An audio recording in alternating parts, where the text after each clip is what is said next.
Hello, everyone, and welcome to Radio Interview, where our today's guest is Deepti Khurana.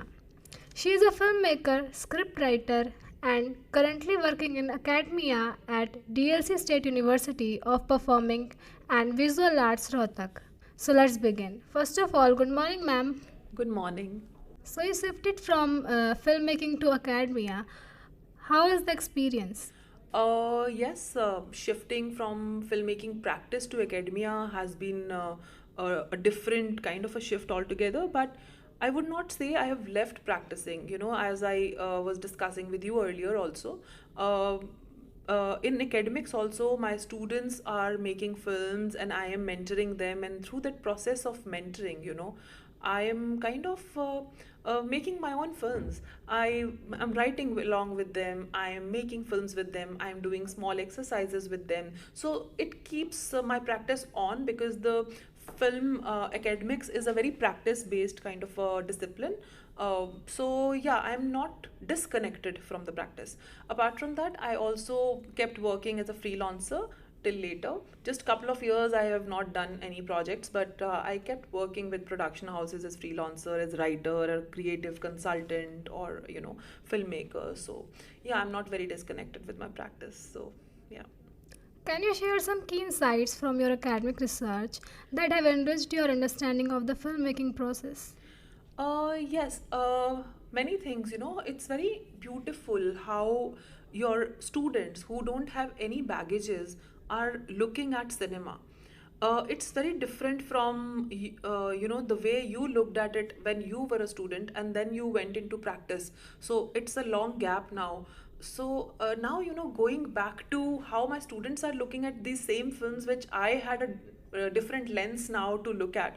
So that gives me very interesting understanding to see these films again and learn and relearn. So that process is actually, continuous and it keeps going. So that's one of my insight. So, ma'am, apart from filmmaking, what are the other interests? I love to do photography.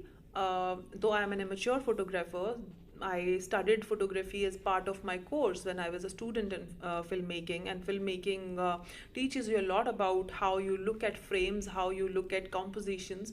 So I think that gave me a lens to look at the world differently. And I started doing this photography for my own, pleasure now. Also, reading has been a very important aspect of my interests. I always read. My father gave me books when I was a child, and we didn't have any TV or cable in our home. So I think literature has been a very very important part of my life. I always loved reading books. I never get bored in my life. So that is thanks to books, because books taught me how to look at the world also, apart from that, third interest, which is very important interest again, because it gave me a lot of another lens to look at the world, was travel. Traveling taught me a lot, and I have always traveled with my father and then later alone also. I have done solo travels, I travel with my friends, and traveling to remote areas, like not only tourist places, has taught me so much about this country, landscape, people. So that's another interest I have. So, ma'am, how do you balance your academic responsibilities with your creative interest in filmmaking? Uh, since my, again, thanks to the discipline I've chosen, the academics and practice is not very, very separable. We are practicing within the academics also. So there is no question about balancing I'm always into it. But yeah, you can say how I balance my personal life, because in my personal life I have my own interests which I want to keep pursuing, and I want to do my own personal practice also, which I have actually started focusing now on. And I was sharing with you that I have certain projects in pipeline, how I want to pursue doing things with my poetry, my writing, how I want to maybe adapt it into various kind of media. Now the time is of mixed media, so I'm actually exploring that aspect. Okay, ma'am.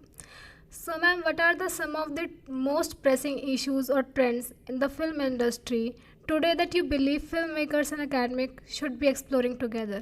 So academics has to keep exploring this new world of cinema. You know how post covid, हालांकि post covid नहीं, उसके पहले भी earlier also, cinema actually kept changing its shape in the form of, you know, indie films started coming in. Now the time is of internet, and we have OTTs, web series coming in, and various other kind of short films and different formats in cinema.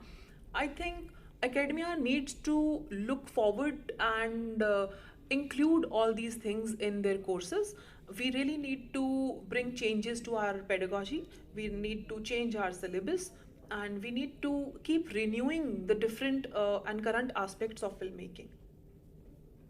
So, ma'am, how has your background as a filmmaker informed your teaching approach? Definitely, because as I said, it's a practice based field. Had I not practiced, had I not made a film myself, it would have been hard to, tell students just with the theory. So you need to have some sort of practice so that you can share your experiences, your own experiences, and first hand experiences actually, uh, and so that students can relate to it. So yeah, that has really helped me. So, ma'am, in your opinion, how can academic research contribute to evolution of filmmaking as an art form of industry? Um, you know, when you look at the film industry, most of the times there is a debate about mainstream cinema and art cinema. Though I, as a teacher and a cinephile and as a film a maker, I would say there is a thin line. There is no line actually. These are the lines given by journalism, media, that there is an art cinema, there is a mainstream cinema. Actually, there is just one thing that exists, that's cinema. So even today you see documentaries are docudramas. They are turning into human stories. They are turning into fictionalized, and there's a mix of fiction and non-fiction now in so many films. The approaches are changing. So I would say, yeah. So that's it. So, apart from FTII, what do you think? What institutes are good as FTII?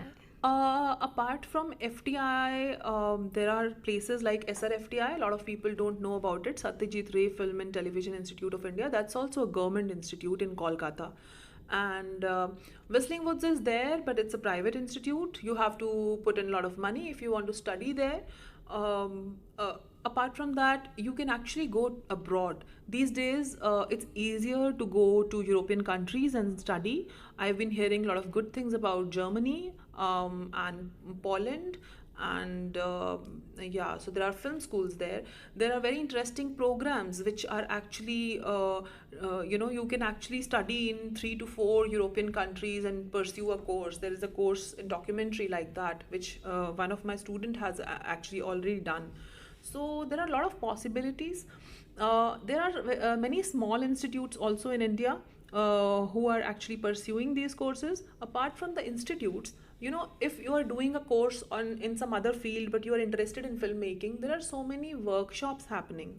So one can keep an eye on social media. There is, for example, there is an Auroville Film Institute. So it's not a film making school, but they keep organizing a lot of classes, workshops, weekly workshops, monthly workshops, and one can actually go there and get enlightened and learn about filmmaking. Yes, ma'am. So, ma'am, what advice would you give to aspiring filmmakers who are considering pursuing an academic career in film studies?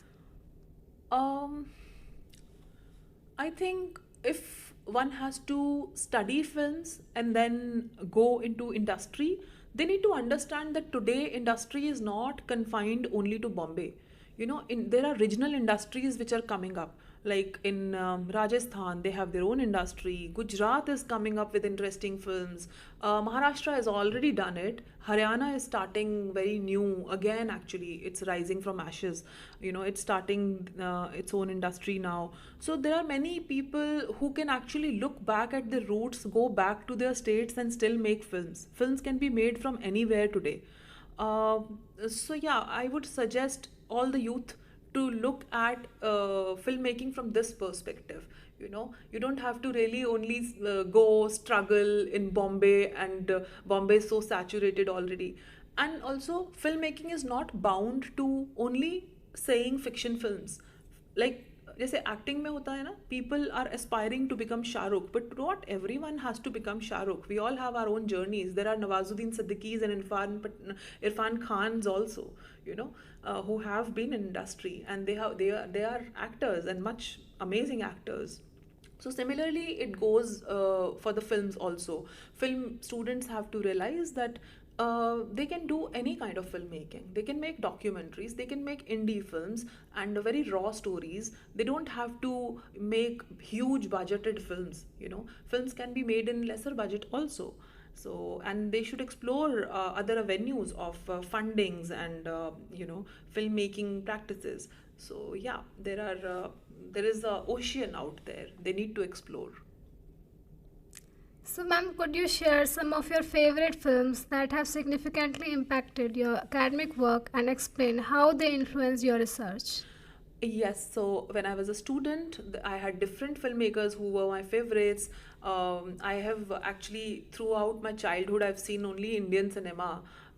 In my times, internet was not this kind of a informational stage or a boom. So I was watching all Amol Palekar films, directed by Basu Chatterjee, and that was a cinema which I was liking in my student times.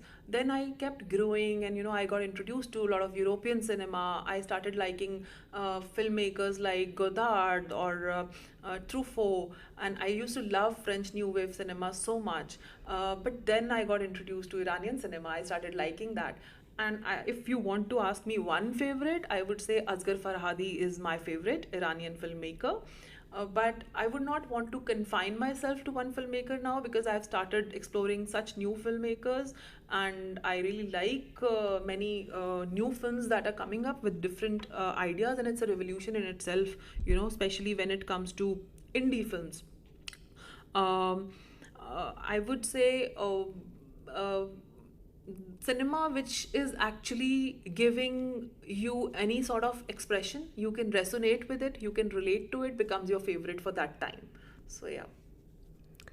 So, how do you envision the future of cinema and how might your academic work play a role in shaping it?